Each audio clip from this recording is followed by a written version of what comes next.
Good morning, everybody, and welcome to this edition of Macro Pro and Friends. It's our 12 CEUs of Christmas. I'm Diane Cohen with Macro Pro. Joining me is Herb and Angie from ISIS. Herb and Angie, how are you? Doing well. Thank Good you. morning. Thank you. Angie, do you have any special plans for the holiday season? Oh, you know it. In the next couple of days, I will be leaving town, leaving the state, going to Hawaii and celebrating Christmas there.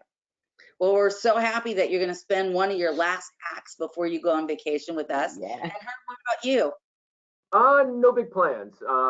It's just time to take some time off, spend it with family, eat some very bad food, and watch a lot of movies that we've watched before. Just relaxing. Now, today's topic is on mental health, basically, and we're going to be talking about taking care of ourselves. Going on vacation is one of the things that we can do for ourselves, which is great. Now, Herb has got quite the story, as does Angie. But one of the things I thought I would bring up is that I do a podcast called White Knuckling It Through Life with Leslie Dilbeck. And if you get a chance, we'd love for you to listen to that. It is about taking care of ourselves, mental health, all the things that we go through that sometimes we feel like there's not a light at the end of the tunnel. But, we've all gotten to the light of the tunnel, and we want you to be there too. So please join us on White Knuckling It Through Life. Now, before we get started with today's presentation, I have just a little bit of housekeeping to take care of. First of all, today's CEU, it's one CEU for today's presentation. You must be logged on to the webinar. So use that link. If you just call, unfortunately, you will not be receiving that. Go to webinar. We'll take care of your time and attendance and make sure that they're keeping track of that for us. In addition to that, there are handouts from today's program and some information on the company. So please make sure that you download that now so that you have it to refer to and also for in the future. If you would like to see a presentation of this again, you just love it so much, it's going to be on the Macro Pro YouTube channel. So I think that's everything we need to know except for asking questions. If you have a question you'd like to ask Herb or Angie, please put it in the question box and I will ask those questions as we go along. Now, would you like those questions as they come in or would you like them at the end? We would be comfortable having it coming in and just let us know. Feel free to interrupt us anytime. Got it. All right. Well, now the program is off in your hands. Good luck. Well, thank you. Thank you. First of all, I'd like to thank you, Diane, actually, because the holiday season, as if it's not busy enough with everything else, and stressful enough, you, Diane, managed to put all this together. I think we need to give you a big round of applause for your hard work and your ambition and for gifting us these 12 days of Christmas in-service opportunities. So my name is Angie. I am actually co-founder of ISIS and Career Smart. I've been a case manager for a long, long time, but right now my primary responsibility, I'm a healthcare program coordinator and responsible for all the training, education, our online curriculum, continuing education product. I will let Herb introduce him in a little bit, but let me start with this and let me make sure my slide here.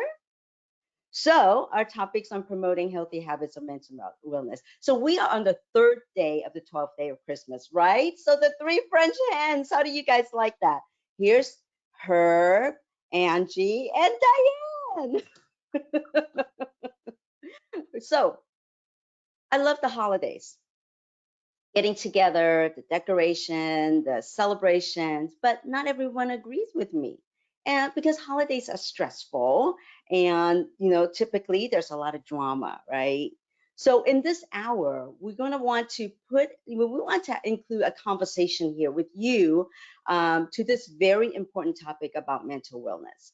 And what we're actually going to start with is some of the stoicism about and the philosophical background about mental health that Herb is going to educate us on. Some of the challenges when it comes to our work and some of the stressors associated with claims management. And then we're going to talk about when Herb is going to talk about the philosophical concept, I'm going to talk about the physiological concept of stress. and mental health. And then some of the techniques about promoting mental wellness and a new mindset to stress. So take away, Herb. Hey, good morning, everyone. My name is Herbert Van Patten. I'm the Vice President and Chief Operating Officer here. And I'm also a practicing Stoic, which is why I'm presenting this philosophical aspect of mental wellness. So one thing I'd ask you to do is first try to imagine you're alive 2,000 years ago, and more specifically in Greece and Rome. What was different back then?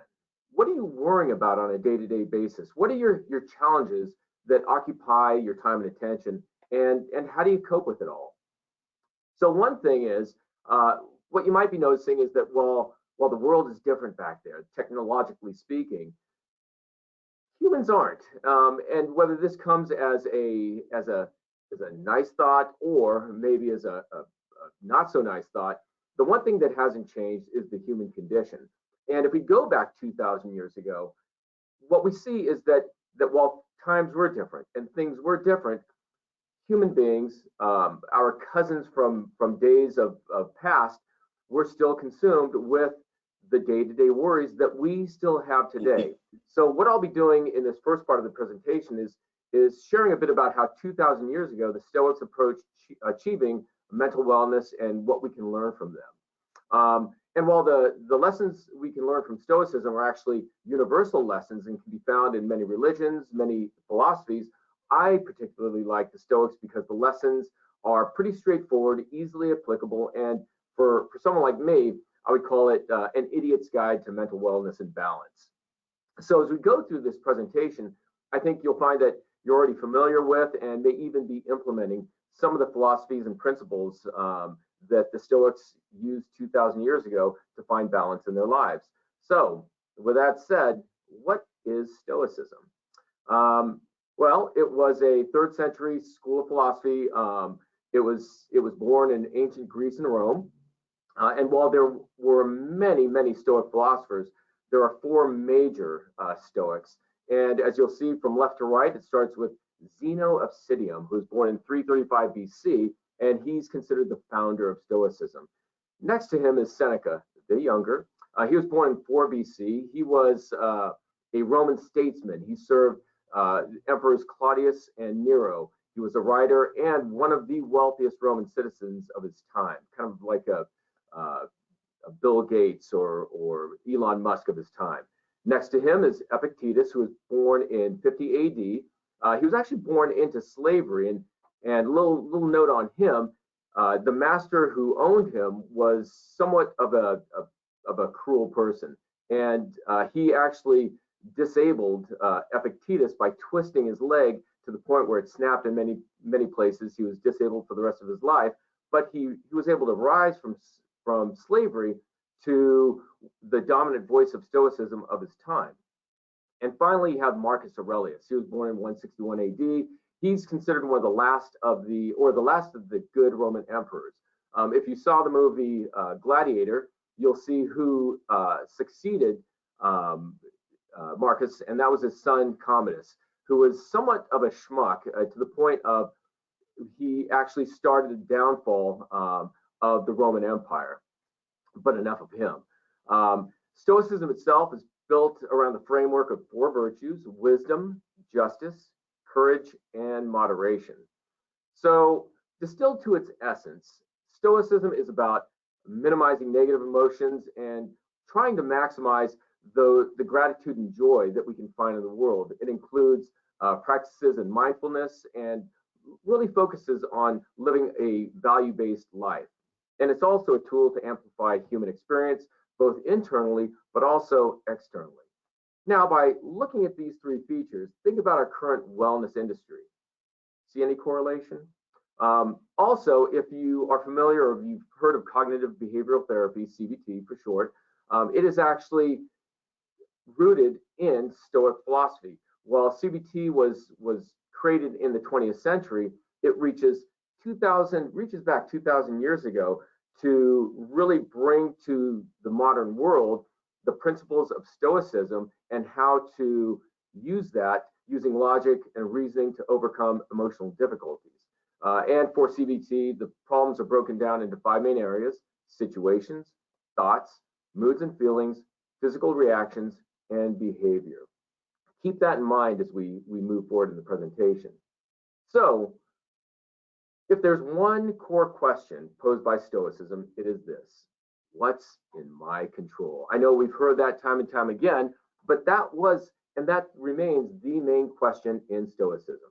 Think about it: the weather, natural disasters, world events, such as the pandemic we just got through, illness and injury, claims progression, work comp claims, traffic jams, elections. We just went through a doozy. What about the next one? Your reputation, what others say about you. Sadly, that's not in our control. And the biggie, the past. How many of us carry around the baggage of the stuff we did, the stuff we said through the years we've lived? What about the common experience of waking up at 2 in the morning, slapping your forehead and saying, boy, I can't believe I did that when I was 14. Too bad we can't go back and change that, but we can. So if you take a look at this list again, think about it. Think about how much angst and anxiety, gnashing of teeth and wringing of hands, all of us have done when one of these things or many of these things happened, and we took it as an exception to our plan as opposed to maybe just events that happen on a regular basis. So the answer to the question, what's in my control, is very little. In fact, Epictetus, who stated that we can't control external events, so we should expect and accept them, but you know what, is that really doable? Well, the Stoics would say absolutely. Indeed, they would say it's absolutely necessary if we want to live a happy life. So if very little is actually in our control, what can we control? Well, the Stoics would say what we can do is we can control how we judge and respond to the events that happen. For example, when something happens on the previous list, we have 3 ways of judging them: by asking, is it a good thing? Is it a bad thing? Or is it neither? More profoundly, the Stoics would say the best response is to have no response whatsoever, to have no opinion, to judge most things as indifferent. Odd to think when today it seems that everyone has to have an opinion and everyone expects us to have an opinion on just about every topic. In fact, I just finished reading again the book, Essentialism by Doug McEwen. And the author, what he states is that we currently live in an age of opinion overload, and that because of that, we carry much extra weight and a greater burden just because of the expectation that we need to have an opinion on just about anything we're asked. But do we really? Thus, it's okay not to have an opinion. Think about how much psychic weight would be taken off our shoulders and what we could do with that extra energy if we could channel it to other things. So it's okay not to have an opinion. So that leads us to the 3 lessons from the Stoics that I want to present today. The first one is getting perspective. The second, the benefit of tough times. And the third is preparing for the worst. So, and sorry, just got to catch up here. Sorry. So lesson number 1, getting perspective. So the first thing we can do when things get hairy is perhaps the best thing is to get perspective. One of the ways the Stoics did this was by reminding themselves with the term memento mori, or remember you die. I found that a lot of people find this to be a pretty grim reminder, but you know what? It's meant as a reality check, and as bad as you may think something is it actually worse than being dead? I know that throughout my life, even before I really made an effort to study Stoicism, that one of the things I used to say all the time is, I'll be dead someday. And it was my way of trying to get some perspective on whatever problem I was handling. And what it allowed me to do was, instead of slapping my head and feeling bad about the problem I was dealing with, it really reminded me that it was just a problem that needed to be handled, that I had to manage through it. And it really brought me into the moment because I could be dead someday. So an example of how you could use this, say, as a claims professional, let's say you're sitting at your desk managing your 160 lost time claims. You're trying to get them up to you're trying to get the diaries current, you're trying to manage everything in it, but you're not there yet. And next thing you know is your colleague who's been there for a couple of years managing claims right next to you decides to leave and live the van life. So just because he leaves, those claims are still alive and need to be managed. So next thing you know, you get 50 claims dropped on your desk. What do you do? Might not be the thing you dreamed of or wish would happen, but it's now there and you got to manage through it. So what are you going to do? Well, you might get some perspective by saying, you know what, I'm going to die someday. So how bad could this be? Might be extreme, but for me and others, it's a good way of getting some real good perspective. So some ways this concept is expressed in the modern world. It could be worse. It won't last forever. We're all going to die someday, my personal favorite. And will this matter in 5, 10, 50, or 100 years? So putting your current problems and challenges in their proper perspective is the first step. Lesson number 2, the benefit of tough times. 9/11, the 2008 financial meltdown, the pandemic, losing a job, losing a loved one, divorce, being diagnosed with a life-threatening illness, all what I think we would categorize under tough times. So the typical response to these kinds of events, other than melting down completely, is to buck up, to endure, to tough it out, and just to make it through to the other side until things get, well, better. The Stoics, on the other hand, would say amor fati, which means love of fate. And what they really meant by this was that you should go just beyond enduring the situation and to actually embrace it, to be grateful for it, because it's an opportunity to learn, to grow, and to be better for having embraced the hardship. As you recall, since we have no control over external events, all we can control is our response to those events and the judgment we place on them. Instead of just settling in to endure and get through a tough situation, otherwise, if we looked at that situation and asked ourselves, what can I learn from this? Or if you're more faithful, what am I supposed to learn from this? It can change the way we view how we're going through that negative experience and turn it into a more beneficial experience, because now we're focused on learning and improving from it. We can actually feel empowered in the process, which completely changes our perception of what we're going through.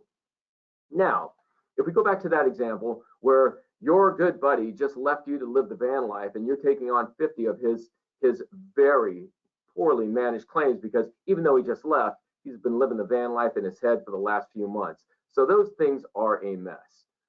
So instead of approaching that from a, oh my God, this is going to destroy my day and my week, you could instead approach it from a standpoint of asking yourself, how will this improve my coping abilities?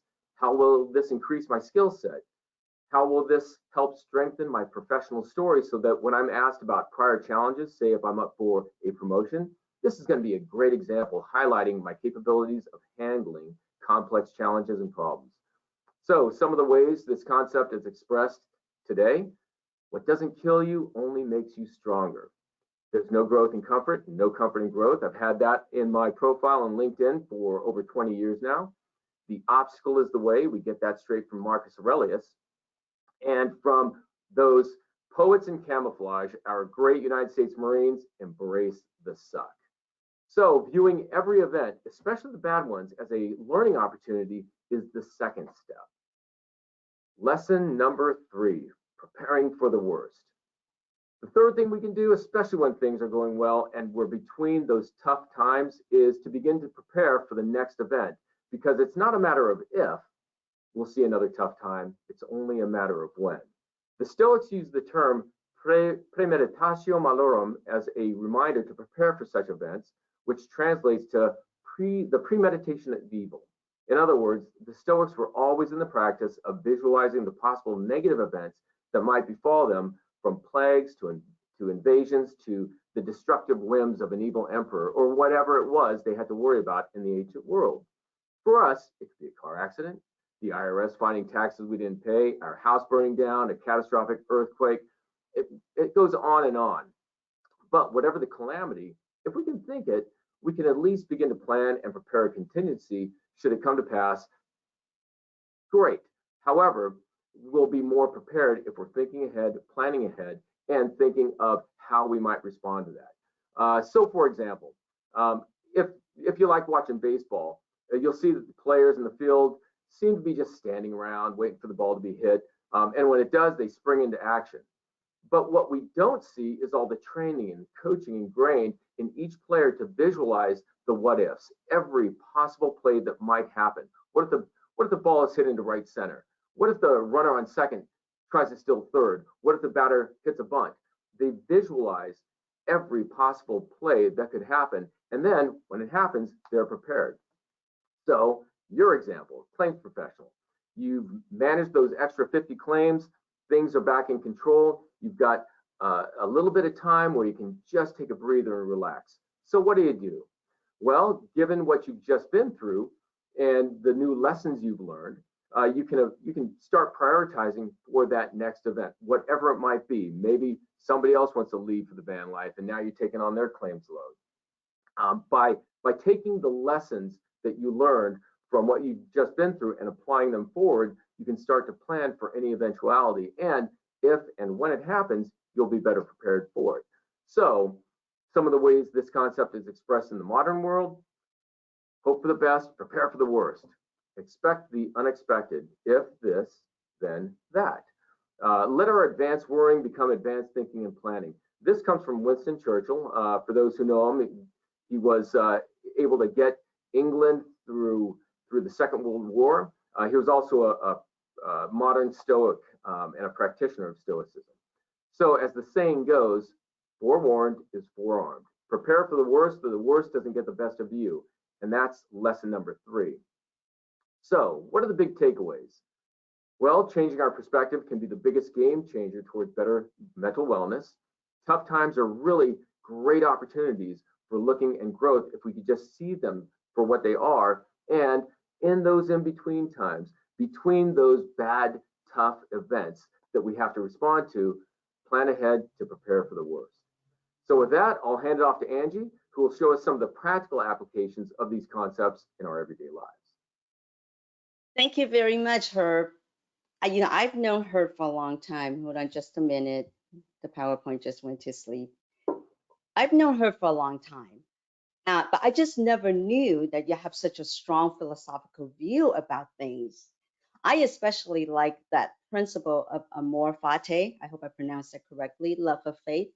Actually, I want to share with you, after I've learned about this information from your previous conversations, I actually shared this concept with one of my injured worker because she was having a really rough day. And it became such a turning point for her and for her approach to manage her chronic health conditions. And everything that you just said, all the 3 lessons, I was just thinking of all these events that happen in my life and even at work or personal life, that how I could apply to it. Thank you so much. Now, let's take a look at how we could apply this in a different perspective in our daily routines. You see, our lives are stressful, right? Because these are the faces that we see when things happen that threaten our sense of security. Is stressful. Changes are stressful, and we see all these expressions and reactions to it. Just a really quick statistic. This is from the American survey that they did on stress in America. They do this every year from stress.org. American Institute of Stress. 55% of Americans are stressed during the day. 57 reported feeling paralyzed by stress. 63% of the US workers are ready to quit their job to avoid work-related stress. So that's a lot of pretty high numbers. But here's some interesting information about money and this sort of thing. One of the states that is most stressful is Louisiana. I didn't come up with this, the survey did. So don't live in Louisiana. But if you want to find a state that is the least stressful, here's your answer, Montana. Okay. All right. So what about claims? What about the stresses associated with work? Because we know that, so, our personal things, there's a lot of happening. But when it comes to claims management, there's a lot of information internet about workers' comp stress claims and how to help our injured workers in dealing with their stress. But there's not much information out there about how stressful claims professional job is, right? I know you guys are all nodding your heads. Okay. Some people claim that claims professional is the toughest job in the insurance industry. It can be highly stressful. And after all, when you're dealing with people in crisis, such as our injured worker, okay, they aren't always the nicest. Because we're also dealing with the changing regulations and meeting all the time deadlines and everybody else's expectation in claims management. I look at it this way. There's two ways of looking at it. Individual stressor, because it depends on our own experience level, in this industry, and our own attitude and behavior about it, our own communication style, and how long that case has been going on. Okay, what's the duration of the case that you're dealing with? Okay, we're constantly struggling, whether you're in claims management or case manager, whether you're a claims professional or case manager or manager, or you've been doing this for a long, long time. It doesn't matter. All this always happening, right? We'll constantly struggle with cost versus outcome and our own time management skill, depending on the complexity of the case and our own knowledge about it. And then our own internal circle, our own support system, our friends, our colleagues, our families. Then there's also the organizational stressor. The type of cases, okay? Is it med only? Do you deal with med only? Or do you have all the complex cases and all the litigated ones, right? The number of caseload, like Herb was saying earlier, I am sure that there are some that's pretty high. And then the expectations, our customers' expectations, a claimant's expectations, or the injured worker's expectation, also our organizational structure and expectations. Regulatory compliance is constantly changing, right? We have to feel like we have to know every one of them. Documentation, technology is supposed to be our friends, but sometimes they're not, because when something freezes, our world falls apart, okay? And then the support system with the organization. How about your managers, your supervisors, your colleagues? So all this comes into play when it comes to dealing with the type of work that we do. So we're talking about stress, and this whole second half of the presentation is about the concept of stress. And and to define it, this is how I feel actually. I stress about stress before there's even stress to stress about, right? I love this. Okay. So according to Dr. Hans Selye, he is the founder of the American Institute of Stress. Okay. He is a Hungarian endocrinologist, and he defines it as a non-specific response of the body to any demand placed on it, whether that's physical, mental, emotional, or environment. Okay, so I'll get it physical, like when you're sick. Mental is when you're upset, something that, or when you're anxious about something, when you're angry about something, the emotional part of it as well. Environment, we don't think about it, but environment also causes stress, right? When it's extremely cold. Okay, I live in Southern California, anything below 70 is cold. Okay, that could cause me some stress, or extreme hot. Okay, so the environment could also cause that as well. He also says that stress, in addition to being itself, is also the causes itself and the result with itself. So if you think about that, that is a pretty profound statement, basically saying stress causes stress and the result of stress, right? Stress is a highly personal phenomenon, and the response to it could vary widely depending on the situation and the reason for it, our own coping mechanism, like Herb was saying earlier, the things that we've learned through our lives, our own life experiences, our own view of the world, our culture, our education. There's a lot that affects how we respond to stress. However, the way I look at it is this. Okay, right? All right, so there's one thing that's constant though, no matter how different our responses are, okay? A physiological response is the same. Understand that no matter how you feel, You know, when you stress out, okay, you know those feelings, right?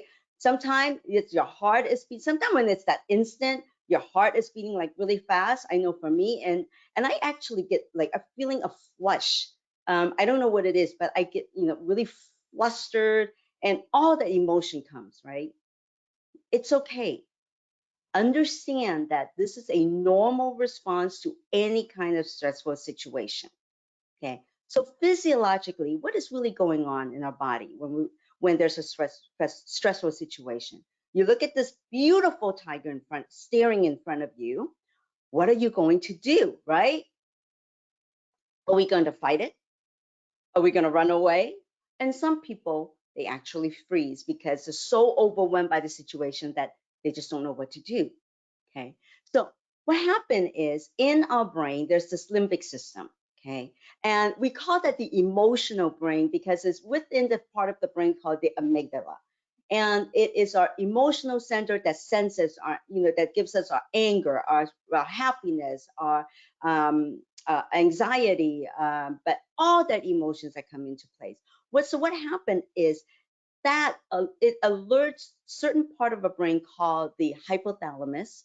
The hypothalamus is like a relay center that alert the rest of our system to react. Okay, so the autonomic nervous system is an amazing thing. This system is a nervous system that does things that we don't have control of. You know, it happens without us thinking about it, and it is it's responsible for everyday normal function like a heart rate, a breathing, blood pressure, you know, all that stuff, a dilating of blood vessels. Okay, so that system has two folds. It has the autonomic.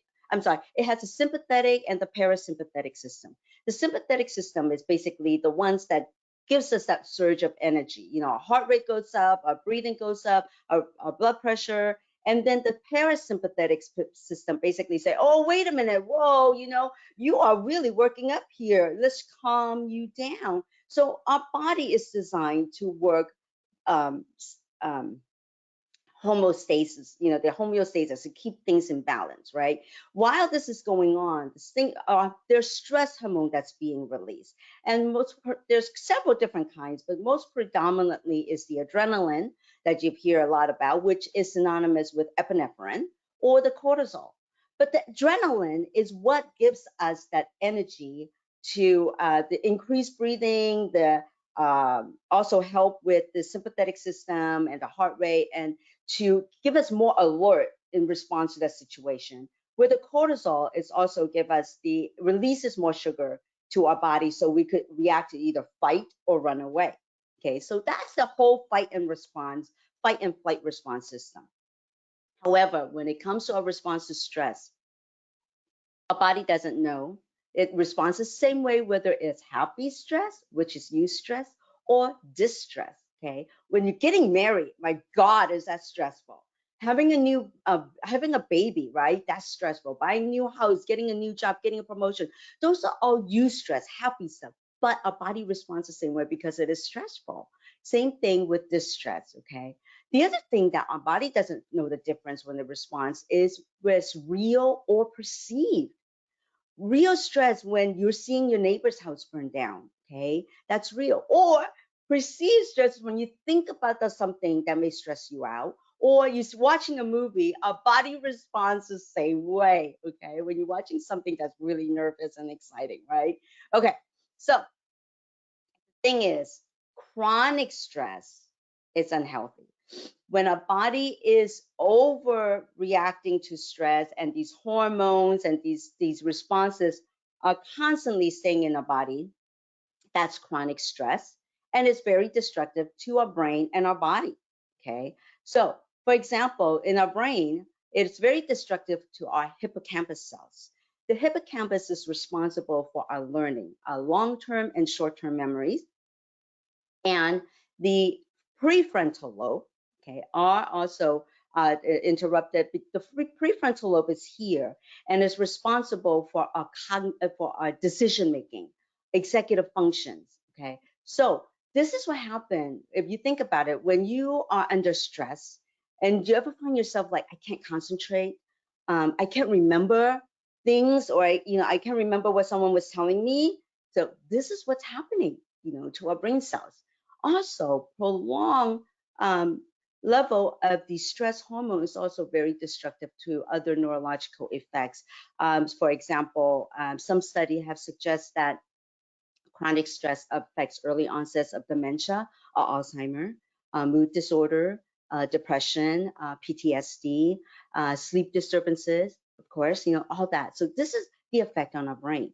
The other thing is chronic stress is also bad for our body overall. You probably heard of the term the gut brain theory, right? The psychosocial direction when it comes to our mind and our body when it responds to stress. So it affects every system in our body. Okay. So the cardiovascular system, people with high blood pressure, heart, cardiac, like heart problems, right?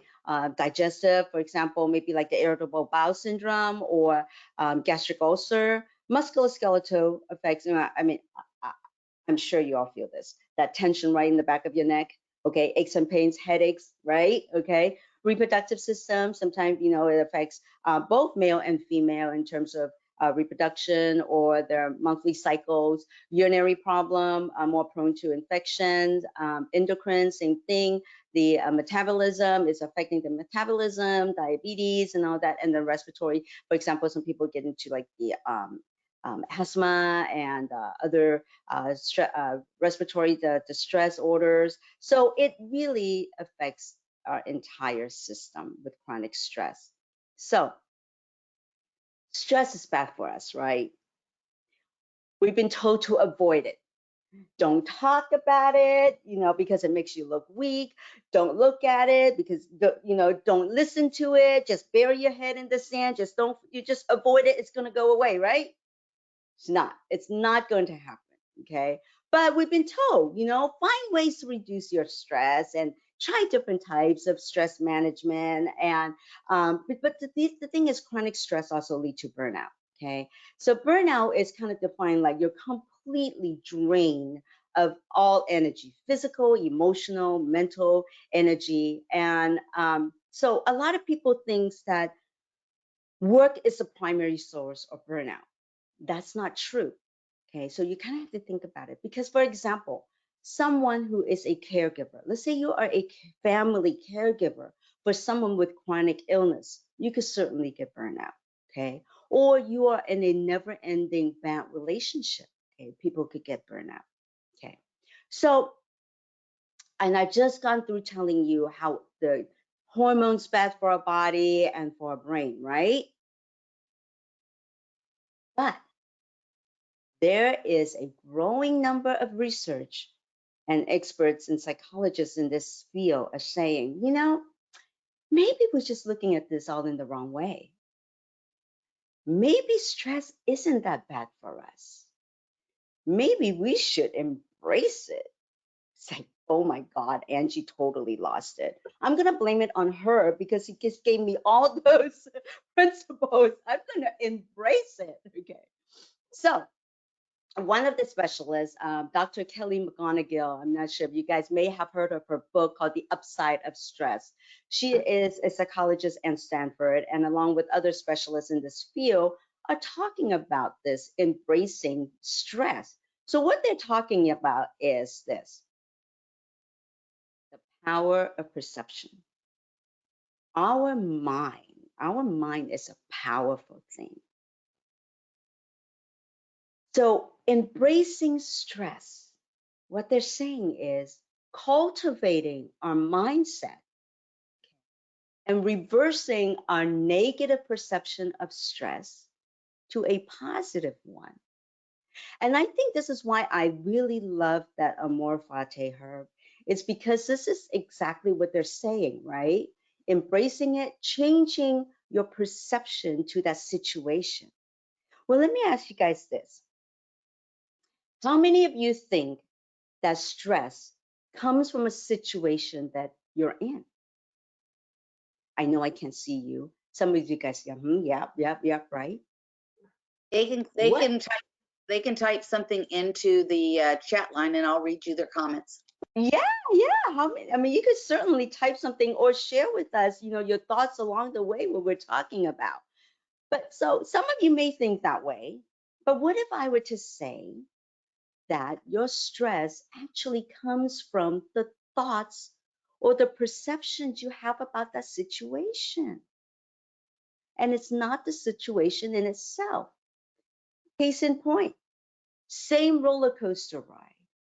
Why is this young lady so excited and invigorating about this roller coaster ride? And her friend next to her is like, oh my God, I am going to die.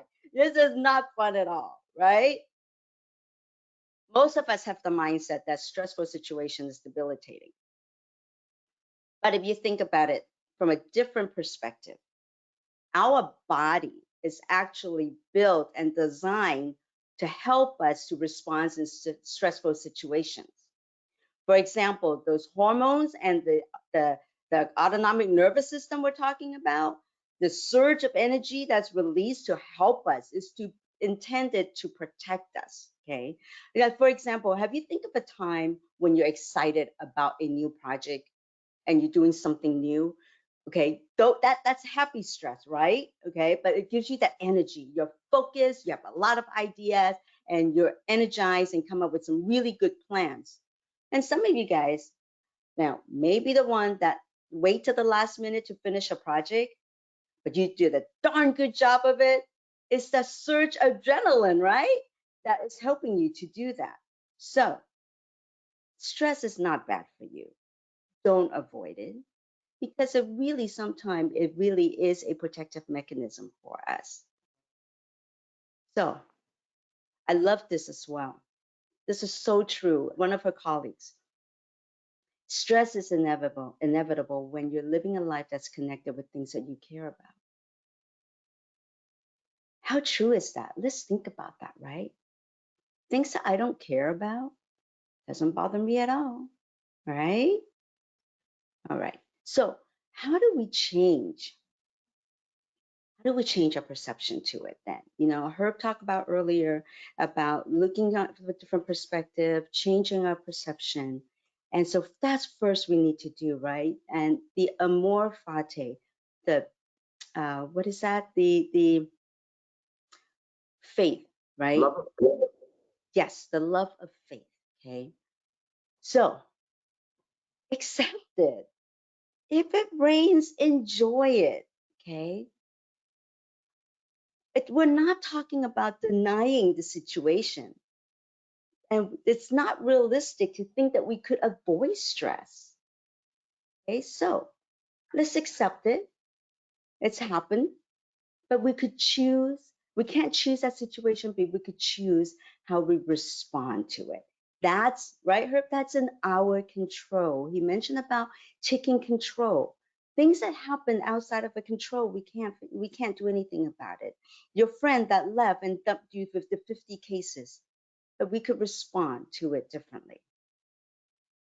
View stress as good because it does give you that positive energy. And with that positive energy, we could learn from it, grow from it, exactly what Herb was talking about in Amor Fati.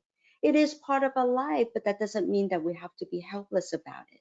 And let's just look at, how what they're talking about embracing stress and learning from stress. So here's some tips to kind of think about how do we do that. Okay.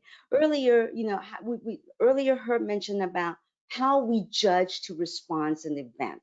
Okay. And think about things that, is it a good thing? Is it a bad thing? Is it either? Here's another way of looking at it is based on all these, this is based on all the symptoms that you see here. Our body reacts to it with this, the symptoms. Our mind, okay, we worry about things, all the negativities, our stress, our, emotional about it, okay, our behaviors with the things that we do, we react, how we react to it, but acknowledge it. Okay, basically what that means is be aware of your physical and behavioral response to a situation, your unfiltered thoughts. What first comes to mind? And those feelings and those words that first comes to mind, right? but acknowledge that unfiltered thought in the heat of the moment, right? But take a moment, just wait a little bit, and then identify it. What is it? What is it? What's my trigger? Why am I so upset about this? What is it that's causing me to feel this way? And then welcome it. Think before we react. You look at this dirty puppy. I mean, I'm sure we have a lot of dog lovers, right? Okay, you look at this dirty puppy and it's like, oh my God, you make such a mess and you're gonna dirty my house and you're not allowed in the house. Okay. Or you could say, oh my God, look at he's so happy. He has such a good time. What's the big deal? Hose him down, get him cleaned up. I mean, just look at that, right? Just another way of thinking it. Replacing it with positive thoughts. And that another 50 more new cases. Well, Herb said find the opportunity to think of it differently. And then there's another way of looking at it for me is we all been there, right? We all think we have everything under control with our cases, and bam, there's another new one, and bam, another new, oh, there's a rush case, now you got to go today. It's like, okay, another opportunity for me to help someone and to showcase what an awesome claims professional I am, okay? So sometimes what I do is I also ask myself, why do I feel this way? What do I care about? Okay. I always get nervous. I get so nervous before a presentation. Even this morning, I get so nervous, no matter how much I know about the topic or whatnot, okay? So I ask myself, I'm feeling stressed about this, and I'm having all these symptoms. Why? Because I care about it. What is it that I care about? Because I care about delivering a good presentation, delivering a strong message about mental health. That's why I'm nervous, and that's okay. And then Herb also talked about learn from it, use it, address why, and use it, right? So another way is like, okay, what's your trigger? What's your unfiltered thoughts? And then think about how you want to react to it because you have the control on how to react to it. The thing is, when you react positively, there's some really exciting things that's happening in your body. Your own natural high, okay? Remember I said those cortisol and your adrenaline, these are bad stuff, right? Okay. But at the same time, when you think about happy stuff and things like that, our body also try to balance that out. And there's other hormone that is released. Okay. For example, oxytocin. We call that a love hormone. Okay. It actually releases during the time of stress. It's because our desire to want to reach out, to connect to other people for social interaction. Okay. For example, it motivates you to seek support. So like go and talk to somebody or give a hug or get a hug or request for a hug or go play with your dog, man. They always give good hugs. Okay? I think I'm a dog lover. Endorphins, another one. Endorphins, you hear a lot about it. It's built in our body. It's our natural painkiller. Okay, but it also helps to reduce our stress and it also helps pain relief. When this endorphin is released, it's when we laugh, when we exercise. Okay, it's almost like the same thing as taking opioids, but our own natural endorphins.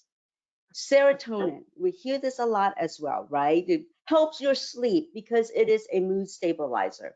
It also regulates sleep, appetite, inhibits pain. Okay, so get the exercises, getting the sun, meditation also helps to increase serotonin. Lastly, a dopamine. Dopamine is a reward chemical, okay? It's like eating chocolate, swear to God, okay? When you do things that makes you happy, when you enjoy good food, okay, when you fall in love, dopamine is increased, okay? It gives you that natural high, that euphoric effect. So wrapping this up, and be good to your heart. I'm not just saying a healthy heart as the heart pumping, but also heart up here, right? I call it conscious coping. Okay? Our emotions affect our decisions and our actions. So be realistic in the situation. Identify those energy stoppers. Know when to take a break. For us, when we take a break, we have to unplug, okay? So know when to just walk away to do that. And it's okay. You don't have to be perfect all the time, which makes it kind of hard for me, but I learned that it's okay. You don't have to be perfect all the time. It's okay to say no. Remember, it's okay to talk to someone when your plate is full. Don't try to be a superhero all the time, okay? Let them know that you need help. And find a positive support system. People that makes you feel negative, always have something negative to say, it's so energy draining. It's so senseless. So find a positive support system to make you feel better. Be realistic in terms of your expectations and what you could control and what you cannot control.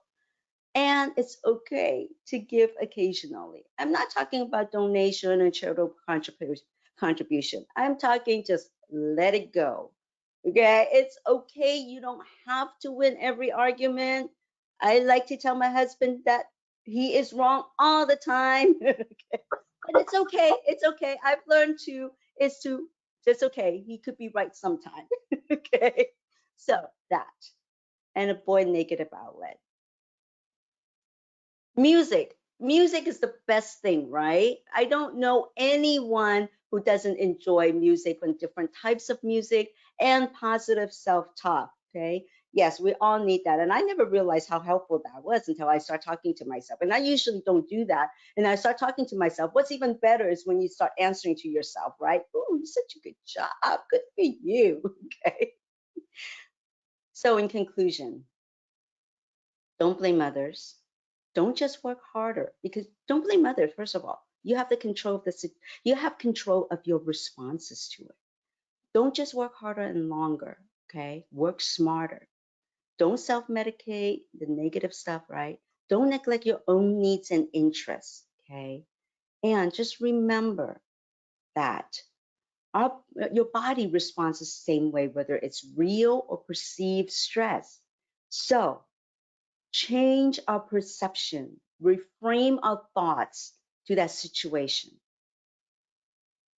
I think that's the key to reducing stress. Maybe we should, like Herb said earlier, embrace the suck. Maybe it's more important than reducing it. Okay. Here's the thing. We've done so well in preventative health care, right? Okay. We do our annual physical, we do our lab works, we even do our dreaded colonoscopies. Okay. We see our dentist routinely, we check our eyes routinely. We're not good at preventing our own, doing some preventative mental health. You agree? Yeah. So we could do better. It starts with each of us. The type of work that we do is a service oriented work. To help people, in order to help others, we have to be able to learn how to help ourselves and have a stronger mental health to be able to cope with and deal with what comes along the way in our job, in our everyday life. Take good care of our own physical and mental health. This is not an easy concept. And things that Herb said, it's not easy to practice. And, embracing stress, embracing the suck. And in fact, most of us, I'm doing the opposite. It's what we're saying today, right? Doing the opposite of what we've always known is not easy. And I'm certainly not an expert of it. I need to look at this every day and practice it and remind myself every day. But let's start with the new year with a better attitude, a different perspective to things. Herb, are there anything you'd like to add? If there was one thing I could leave with everyone, something I do to help me out is I've taken a philosophy of. Oh, we lost him. if I was doing a mundane activity, whatever it was, I'd always think of, okay, what's next? What's going to be better? Instead of stopping and realizing this is life. This is what I'm doing now. And even if it's something I normally wouldn't like doing, taking out the trash, picking up garbage, whatever it might be, I try to think of it in this way. Would there ever be a time in my life where if I couldn't do this anymore, this is what I wish to do? And so that takes me to some pretty dark places, but what it does is it brings me into the moment, and I can appreciate anything I'm doing right then and there, regardless of what it is, because there are really no throwaway moments. This is life happening, whether it's something we wish would happen or something we wish would never happen. That's life and just what happens. So anyway. I did have a question. Someone asked, Kevin asked, have you checked out any of Daniel Goleman's publications on brain and behavior sciences? No, I haven't, but I will. There we go. Something new, huh? Well, Angie, you had asked a question, so I wanted to answer it with something that's true for me. You said, how would you react to a tiger? And this is actually in front of a tiger. And I said, hey, kitty, kitty, kitty, hey, kitty, kitty, because I was lucky enough to play with tigers in Thailand. But after you play with tigers, they get a bath and they get to eat.